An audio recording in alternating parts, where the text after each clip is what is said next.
5th ஸ்டாண்டர்டுக்கும் 8th ஸ்டாண்டர்டுக்கும் வந்து compulsory all pass ஸ்கீமை வந்து நிறுத்தி வச்சிருக்காங்க. ஒரு எக்ஸாம் நடத்தணும்னு சொல்றாங்க. இது கண்டிப்பா ஏற்கத்தக்கது இல்ல. ஒரு 5th ஸ்டாண்டர்ட் ஸ்டூடெண்ட்டுக்கு வந்து ஒரு பப்ளிக் எக்ஸாமோ ஒரு போர்டு எக்ஸாம் மாதிரி கொண்டு வர்றது கண்டிப்பா ஏற்கத்தக்கது கிடையாது. அதாவது ஒரு 5th ஸ்டாண்டர்ட்ல ஒரு எவாலுவேஷன் கேட்கலாம். அதாவது ஒரு மாணவனுக்கு வந்து ரைட்டிங் ஸ்கில் இருக்கா அல்லது வந்து ரீடிங் ஸ்கில் இருக்கா, அது வேணா செக் பண்ணலாம்.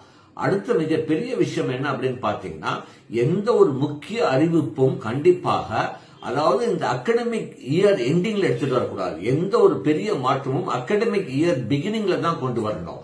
அது ஃபர்ஸ்ட். அது வந்து ஏன்னா இது வந்து அன்னெசரி ஒரு பதற்றத்தை, ஒரு ஃபியர், ஒரு ஸ்டூடெண்ட்ஸுக்கும் பேரண்ட்ஸ் ஒரு பயத்தை ஏற்படுத்தும். இந்த மாதிரி கடைசி நிமிட அறிவிப்புகள் இது ஏன் வந்து முன்னாடியே சொல்ல அகாடமிக் இயர் ஸ்டார்டிங்லயே வந்து எந்த மாற்றமும் கொண்டு வரலாம். அடுத்தது 8th ஸ்டாண்டர்டுக்கு வந்து எக்ஸாமினேஷன் எப்படி இருக்கணும்னா, அவனுக்கு நிஜமாவே வந்து பேசிக் இங்கிலீஷ், தமிழ் இந்த மாதிரி ஒரு வந்து எல்லாம் கம்பைன் பண்ணி ஒரு டெஸ்ட் வைக்கலாம். லாங்குவேஜ் ஸ்கில்ஸ் எப்படி இருக்குன்னு.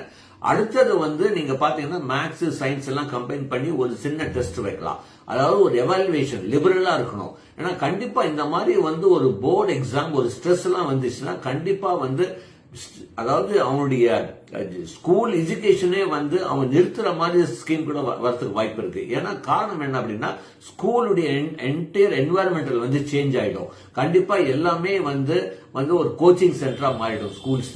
அடுத்தது பாத்தீங்கன்னா ஒரு 5th ஸ்டாண்டர்ட் 8th எக்ஸாம்லாம் வரும்போது கண்டிப்பா எந்த ஒரு எக்ஸ்ட்ரா கரிக்குலர் ஆக்டிவிட்டிஸ் நடக்காது. இப்பவே நீங்க பாத்தீங்கன்னா நிறைய ஸ்கூல்ல இந்த 10th ஸ்டாண்டர்ட் 12th ஸ்டாண்டர்ட் இந்த பப்ளிக் எக்ஸாம் இருக்கும்போது எந்த ஒரு கல்ச்சரல்ஸோ ஸ்போர்ட்ஸ் ஆக்டிவிட்டிஸோ ஸ்போர்ட்ஸ் பீரியட்ல கூட வைக்கிறது இல்ல. அது வந்து அகாடமிக்கா மாத்திடுறாங்க. அப்படி இப்ப நீங்க 5th-க்கும் 8th கொண்டு வந்தீங்கன்னா அப்ப ஸ்டூடெண்ட்டுக்கு வந்து எந்த ஒரு தனித்திறமை வளர்த்ததுக்கான வாய்ப்பே கிடைக்காம போயிடுமான்னு பயமா இருக்கு. சோ இப்படி எல்லாம் இருக்கும்போது கண்டிப்பா இது தேவையற்றது. கண்டிப்பா ஒரு எவாலுவேஷன் இருக்கணும், அதுல மாற்று கருத்து கிடையாது. பட் அதுக்காக வந்து ஒரு பொது தேர்வு, ஒரு பயத்தை கொண்டு வர வேண்டியதில்லை அப்படின்னு சொல்றோம். அடுத்தது நீங்க தமிழ்நாடு பாத்தீங்கன்னா கண்டிப்பா எஜுகேஷன்ல மிகவும் பாராட்ட வேண்டிய விஷயம். அதாவது ஆல்மோஸ்ட் வந்து 6% ஆஃப் பாப்புலேஷன் வந்து தமிழ்நாட்டில் இருக்கு. 6% of total number of colleges in India வந்து அது தமிழ்நாடு. அப்போ 6% இந்திய பாப்புலேஷன்ல 6% கல்லூரிகள் வந்து தமிழ்நாட்டில் இருக்கு. அடுத்தது டாப் 100 காலேஜஸ்ல பாத்தீங்கன்னா ஆல்மோஸ்ட் 20%க்கு மேல டாப் காலேஜஸ் வந்து தமிழ்நாட்டில் இருக்கு. அப்படி இருக்கும்போது நம்முடைய சிஸ்டம் கரெக்டா தான் இருக்கு. ஹையர் எஜுகேஷன் ரேஷியோவும் நல்லா இருக்கு. நம்மளுடைய மாணவர்கள் வந்து இன்னைக்கு வந்து உயர்கல்வியில போறதுக்கு ஆர்வமா இருக்காங்க. 80% லிட்ரஸி. அப்போ இப்படி ஒரு நல்ல சிஸ்டம் இருக்கும்போது ஏன் ஒரு புது சிஸ்டத்தை கொண்டு வந்து குழப்பத்தை ஏற்படுத்தணும்? தேவையற்றது.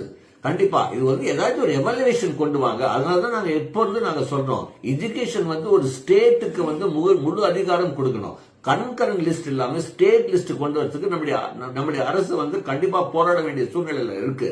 சோ இதெல்லாம் பார்க்கும்போது இது வந்து இன்னும் இந்த அறிவிப்பை கொஞ்சம் மாற்றி அமைத்து சஜஷனா கொடுக்கலாம், ரெக்கமெண்டேஷனா கொடுக்கலாம் ஒழிய ஒரு சட்டமா இருக்கக்கூடாதுன்னு எங்களுடைய கல்வியாளருடைய எதிர்பார்ப்பு. So anyway, wish you all the very best for the students. Thank you very much for the support.